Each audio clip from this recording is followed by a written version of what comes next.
The recorder was created in the 15th century during the Renaissance, a period in history characterized by old ideas building on new ones to produce new ideas and technologies. One of these developments was the recorder, a rendition of the flute with a whistle mouthpiece. Although the instrument was in fact a new instrument, like all other creations of the Renaissance, recorders took inspiration from the past. Many similar vertical flutes were seen in ancient history, and even in the Neolithic period, the final period of the Stone Age, but such ancient instruments were so difficult to classify that it would be inaccurate to classify it as a recorder.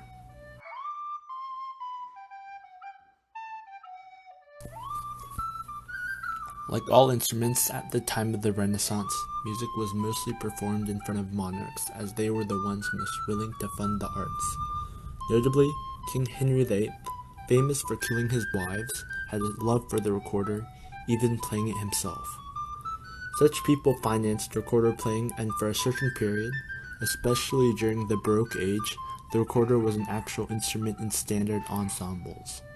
Sadly, or not really sadly, the recorder fell out of touch with the growing standards of audiences as time passed, especially considering that the horizontal flute was seen as much more efficient because of its note range and the fact that it was loud enough to keep up with the growing demands of the orchestra, given its growing size, something that the recorder could not do.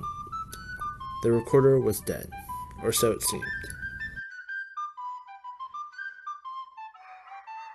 Fast forward 200 years, the recorder found its place back in the world of music.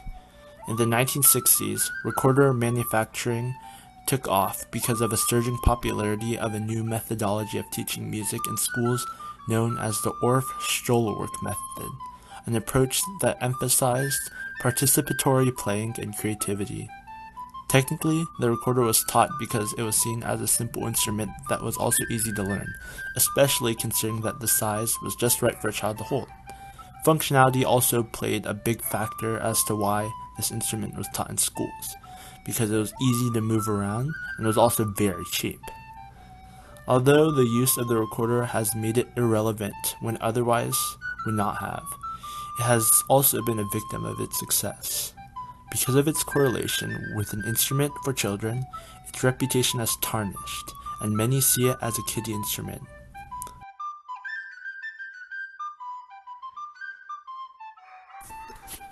The physics of the recorder are perhaps the simplest of all woodwinds, or even of all instruments, matching the simplistic nature of the instrument itself. When blown upon, an air jet coming out of the windway interacts with the air column in the instrument's bore and oscillates around the edges of the recorder. Air molecules inside of the recorder are mostly compared to a string of pendulums touching each other in the sense that upon one receiving an impulse, the momentum is passed on to the next pendulum, and repeats this process until reaching the end of the line, in which the pendulum swings back to the opposite direction and repeats the same process. Similarly, the same process occurs for the air molecules in the recorder, the triggering force being the airstream blown into the chamber, an act that causes the air molecules to vibrate lengthwise, making sound. Now the question that must really be answered is why the recorder sounds so bad.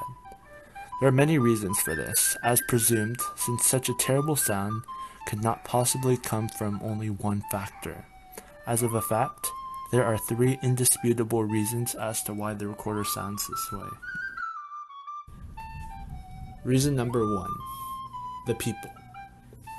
Recorder players, by an overwhelming majority, are below the age of 12, likely only learning recorder having been forced to by the school, practicing little to none without much personal motivation. The factor of age and lack of experience form into an awful noise, in which the child often overblows into the recorder, causing high sound wave frequency, therefore producing a sound of extreme squeaky pitch. Reason number 2. The recorder. To make recorders cost efficient to put into the hands of millions of school children, recorder companies have produced recorders with extremely cheap plastics, making it extremely efficient to sell. The caveat to this is that this sets up your average recorder player on the path to failure. as a cheap sound could not possibly sound good even if the child wanted to practice. Despite this, a less than $10 instrument is certainly a good deal, especially considering that the recorder is mostly used as a gateway instrument. Part 3. Your ears. Most of our ears are not accustomed to hearing such high-pitched sounds, and especially in the case of the recorder, where many players are children. Historically, recorders were used to play vocal music, and parts written for other instruments. The recorder is an instrument which can be played for a lot of parts. It isn't used in an orchestra, but is still a very common learning instrument for kids. In an interview between Monica Eng, Chicago journalist, and Valerie DePriest, music teacher, DePriest talked about how easy it is to learn the recorder.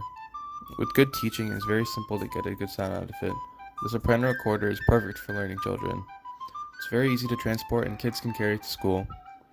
Recorders are also very cheap, and they last for a very long time until the kids want to learn another instrument. Today in Issaquah School District, children learn how to play the recorder in 4th grade, and it can inspire them to learn a harder instrument in middle school. Studies show that children who play an instrument perform better in school. It has been proved that high school students who take music courses score better on math, science, and English exams than their non-musical peers. This is because instruments connect the creative side of the brain and the analytical side of the brain, resulting in better performance academically. If an instrument such as the recorder is taught in elementary school, then students will learn and perform better overall. The recorder is in a perfect place in schools right now because it teaches kids about instruments and gives kids a way to play the notes instead of just learning them. Budget cuts are always occurring, leaving this instrument susceptible to being cut from elementary schools. This would cause a downshift in middle school and instrument enroll and academic performance in schools. To add on, these instruments aren't as musically capable as a violin or a flute, leading to this instrument being removed in schools. The pitch and volume of the recorder sound are influenced by the speed of the air traveling through the windway, which may be controlled by the varying breath pressure and the shape of the vocal tract. The sound is also affected by the turbulence of the air entering the recorder. Generally speaking, faster air in the windway produces a higher pitch. Thus, blowing harder causes a note to sound sharp, whereas blowing the note gently causes it to sound flat. Knowledge of this fact and the recorder's individual tonal differences over its full range will help recorders play in tune with other instruments by knowing which notes will need slightly more or less air to stay in tune. As mentioned above at the harmonic profile, blowing much harder can result in overblowing. The technique of inhalation and exhalation for the recorder differs from that of many other wind instruments in that the recorder requires very little air pressure to produce a sound, unlike reed or brass wind instruments. Thus, it is often necessary for a recorder player to produce long, controlled streams of air at a very low pressure. Recorder breathing technique focuses on the controlled release of air rather than on maintaining diaphragmatic pressure. The use of the tongue to stop and start the air is called articulation. In this capacity, the tongue has two basic functions: to control the start of the note, the attack, and the end, or the length of the note, legato, staccato. Articulations are roughly analogous to consonants. Practically any consonant that may be produced with the tongue, mouth, and throat may be used to articulate on the recorder. Transliterations of common articulation patterns include do, using the tip of the tongue, single tonguing, or do-gu, or alternating between the lip tip and the back of the tongue, double tonguing, and do-glu, articulation with the tip and the sides of the tongue, double tonguing. The attack of the note is governed by such factors as the pressure buildup behind the tongue and shape of the articulant, while the length of the note governed by the stoppage of the air by the tongue. Each articulation pattern has a different natural pattern of attack and length, and recorder technique seeks to produce a wide variety of lengths and attacks using these articulation patterns. Patterns such as these have been used since at least the time of Ganassi, which is around 1535. Mouth and throat shapes are roughly analogous to vowels. The shape of vocal tract affects the velocity and turbulence of the air entering the recorder. The shape of the mouth and vocal tract effect are closely related to the consonant used to articulate. The player must coordinate fingers and tongue to align articulations with finger movements. In normal play, articulated attacks should align with the proper fingering, even in legato passages or in difficult finger transitions, and the fingers move in the brief silence between the notes, created by the stoppage of the air by the tongue.